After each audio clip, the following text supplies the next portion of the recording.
Hai semua,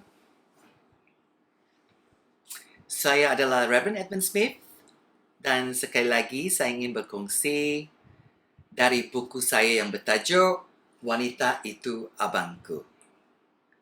Saya adalah seorang bekas transgentina dan juga seorang bekas homoseksual. Hari ini saya seorang Reverend, seorang pastor dan sudah berkahwin dengan seorang perempuan. Dia juga seorang pastor dan mempunyai 2 anak remaja. Seperti biasa, Pastor Ed, Reverend Ed ingin membaca dari buku ini. Buku ini mempunyai 2 bahagian. Bahagian pertamanya dipenuhi oleh soalan-soalan yang ditanyakan oleh pendengar-pendengar Reverend Ed. Pendengar artinya Reverend Ed selalu travelling all over the world, all over Malaysia untuk berkongsi tentang kehidupan lama dan bagaimana Tuhan telah mengubahkan insan ini. Okay, seorang yang liar dahulu dan menjadi orang yang sayangkan Tuhan Yesus. Memang dalam Tuhan Yesus mempunyai harapan. Harapan itu berada di dalam nama Tuhan Yesus. Nama di atas segala nama. Amin. Okey. Bahagian pertama buku ini ditajukkan pertanyaan yang sering diajukan. Di hari ini, Reverend ingin membaca satu soalan. Okey, bahagian pertama soalan ini ya. Apakah cabaran paling sukar dalam kehidupan bekas LGBTQ? Cabaran yang paling sukar adalah apabila tidak menerima sokongan yang diperlukan oleh individu itu. Memang seorang bekas LGBTQ perlu sokongan. Tanpa sokongan, Reverend Ed pun tak akan berjaya hari ini. Semua glory kemuliaan kepada Tuhan Yesus. Tapi Tuhan telah menggunakan manusia untuk memberi sokongan. Okay, bahagian kedua soalan tadi ya. Bolehkah Reverend Ed memperincikan bahagian sokongan yang diperlukan? Okay, jawapan. Bagi seseorang yang masuk ke dalam cara hidup bekas LGBTQ, jenis sokongan terbaik yang dapat diterimanya ialah dengan memiliki seorang befriender. Kami mempunyai befriender dalam kalangan bekas LGBTQ ataupun mahupun dalam kalangan yang orang yang tidak pernah mengalami kehidupan begitu. Orang yang straight, orang yang lurus, orang yang heteroseksual. Orang yang Tuhan telah letakkan kasih dalam hati mereka kepada komuniti LGBTQ. Mereka boleh menjadi befriender. Jikalau kamu seorang yang sedang menolong orang lain, jikalau kamu mempunyai ahli keluarga ataupun kawan yang mengalami kehidupan LGBTQ dan mereka perlu pertolongan dan kamu sedang menolong mereka, kamu digelarkan befriender di dalam pelayanan Reverend Ed. Orang seperti itu ya, befriender ya. Orang seperti itu dialu-alukan dalam pelayanan. Dan kami memberi mereka latihan yang khusus. Latihan itu digelarkan V-Meet, Victory Meeting. Ya, V-Meet ini dijalankan sebulan sekali.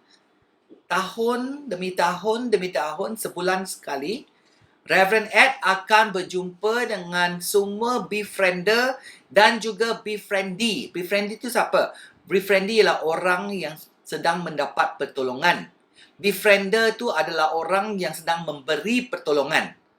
Sebulan sekali, Reverend Ed akan jumpa mereka semua di Zoom. Ya, dan perjumpaan ini dinamakan Victory Meeting. Jikalau kamu yang sedang menonton video ini, kamu boleh join V-Meet. Ya, datang. Kamu akan memang berbaloi. Kami tidak memanggil mereka sebagai kaunselor kerana bekas LGBTQ memerlukan lebih daripada seorang kaunselor. Bekas LGBTQ memerlukan kaunselor merangkap befriender. Dan seorang befriender tu boleh dikatakan dia seorang counselor dan juga seorang kawan. Bukan hanya seorang counselor ataupun bukan hanya seorang kawan, tetapi dua dalam satu. Itulah maksud befriender. Setiap befriender kami adalah orang Kristian yang sudah lahir semula, sudah born again. Kami tidak mengambil sembarangan orang mendasarkan rupa lalu terus menjadikan mereka seorang befriender. Tak boleh begitu ya. Mereka perlu melalui sekurang-kurangnya 1 tahun latihan dalam VMIT tu. Dan seterusnya selepas melepasi sesi dan selepas VMIT, selepas setahun VMIT kan, mereka mesti melepasi sesi temu dega. Kami mesti yakin bahawa mereka sudah bersedia. Kerana jika tidak, lebih baik untuk tidak memberikan pertolongan sama sekali daripada memberi pertolongan yang salah. Betul tak? Kalau kami nak menolong orang lain, kami mesti memberi pertolongan yang betul. Jangan pula nak bagi pertolongan yang salah.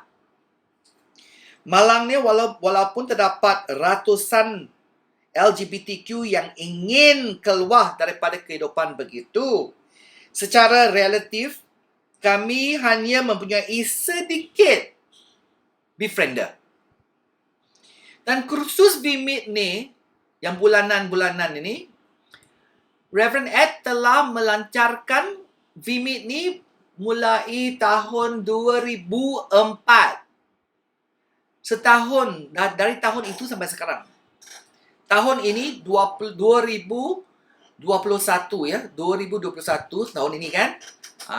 Lebih kurang 100 orang sedang attend VMIT tahun ini. Puji Tuhan. Tidak ramai orang yang sanggup melangkah keluar dan berkata, saya mahu menjadi seorang befriender. Saya tahu sebenarnya ramai orang yang boleh menjadi befriender yang unggul. Kami tidak perlu datang dari latar belakang LGBTQ untuk menjadi seorang befriender. Kami hanya perlu ada kasih sejati dalam bahasa Inggeris. Real love ataupun agape. Khususnya kasih Allah. Itulah sebabnya kami mengelarkan diri kami sebagai ministry, nama ministry Reverend Ed apa? Persatuan Bimbingan Kasih dalam bahasa Inggeris, Real Love Ministry. Dan pelayanan yang kedua yang Reverend Ed sedang menjalankan dinamakan SIMB, She Is My Brother. So ada dua pelayanan yang Reverend Ed telah mulakan. Satu RLM, Persatuan Bimbingan Kasih, dan lagi satu SIMB, She Is My Brother. Jika kamu memiliki kasih Tuhan di dalam hati kamu dan kamu ingin berkongsi tentangnya dengan komuniti LGBTQ, kamu boleh menjadi seorang befriender. Kamu tidak perlu mempunyai ijazah dalam counseling, tetapi kamu perlu berada di sisi ketika seseorang memerlukan bahu kamu untuk menangis, contohnya. Kamu mesti sayangkan mereka lah. Yang paling penting untuk menjadi seorang befriender di dalam Persatuan Bimbingan Kasih ataupun Real Love Ministry, kamu haruslah bukan seorang homofobik. Kamu tahu apa arti perkataan itu? Anti-LGBTQ. Tak boleh lah. Kalau nak jadi befriender, kalau kamu anti-LGBTQ ataupun homofobik, mana boleh? Tak boleh kan? Sekiranya kamu ingin berkongsi kasih Yesus kepada orang yang sangat memerlukannya, kamu diperlukan sebagai befriender dalam pelayanan ini. Datang, mari join. Ya. Untuk mereka yang sedang berfikir apa bezanya RLM dengan SIMB. RLM itu satu pelayanan yang menolong mereka yang berada di dalam journey of recovery.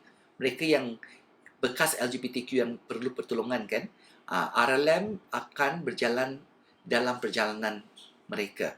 SIMB pula ialah satu pelayanan yang mengajar sesiapa yang ingin menjadi befriender. Satu seperti SIMB seperti sekolah, ya. Yang RLM adalah untuk menolong mereka yang perlu pertolongan. RLM ditubuhkan pada tahun 1999 dan SIMB pula ditubuhkan tahun 2013. Walaupun kami sudah ada selama ini, hari ini lebih kurang kami mempunyai lebih kurang 200 befrienders saja di Malaysia. Keperluan untuk lebih ramai befriender adalah sangat besar. Tetapi hanya sedikit orang yang menyahut seruan itu untuk menjangkau komuniti bekas LGBTQ. Sebabnya homofobia sudah terlalu dalam tertanam. Apa tu? Jikalau kamu adalah seorang yang takut kepada orang LGBTQ atau kamu benci orang LGBTQ, artinya kamu homofobik. Artinya kamu anti LGBTQ. Dan sebagai seorang Kristian, kita tidak boleh. Kami tidak boleh menjadi homofobik. Saya baca sekali lagi itu. Sebabnya homofobia sudah tertanam di dalam masyarakat kita.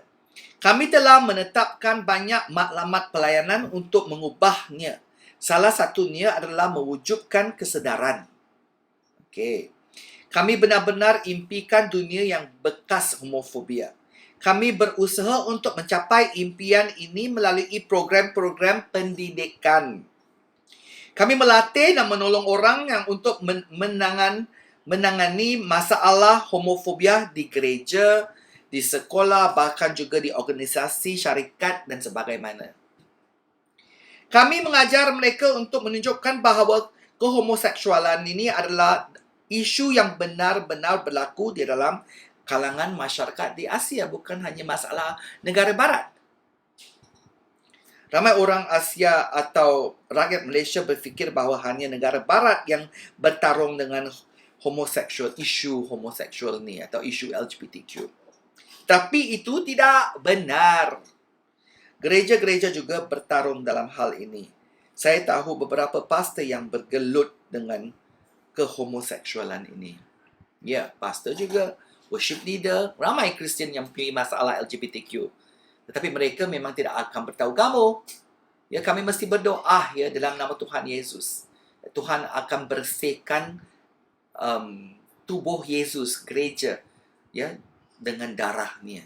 Kami boleh dibebaskan. Haleluya! Jumpa lagi di dalam video yang akan datang. Shalom.